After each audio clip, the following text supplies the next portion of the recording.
ఇది 3 నెలల ముచ్చట. ఈ కాన్సెప్ట్ అంతా 3 నెలల ముచ్చట్టే. జస్ట్ అట్రాక్ట్ అయ్యావంతే నువ్వు. దీనికి పోయి నీ జీవితాన్ని మొత్తం పనంగా పెట్టి తాళి కట్టించుకుంటావా? సిగ్గు లేదా నీకు? తాళి కట్టించుకుంటావు. నువ్వు ఎలా కట్టించుకుంటావు తాళి? నువ్వు వీడికంటే సిగ్గు లేదు నీకు. నువ్వు ఎలా కట్టించుకుంటావు తాళి? నువ్వు ఎలా కడతాడు అసలు ఇతను తాళి? లెస్బియన్స్ మీరేమన్నా? సిగ్గు లేదు?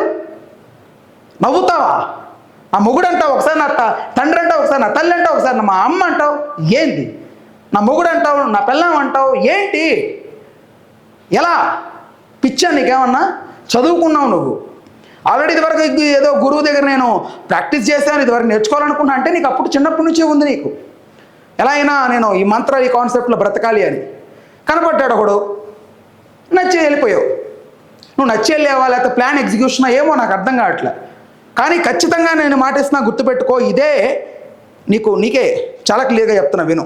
నువ్వు ఏదో ఒకరోజు ఇతనున్నాడే, ఇతని యొక్క సెకండ్ ఫేజో థర్డ్ ఫేజో ఓపెన్ అయిన రోజున నువ్వు ఖచ్చితంగా పరిగెట్టుకుంటూ బయటకు వచ్చి ఇది ఇతను సోకాల్డ్ ఈ పర్సను ఇలాంటి వ్యక్తి అని నువ్వు చెప్పకపోతే, ఆ రోజు రాకపోతే పోతే గీతే ఉండదు, ఖచ్చితంగా అవుద్ది.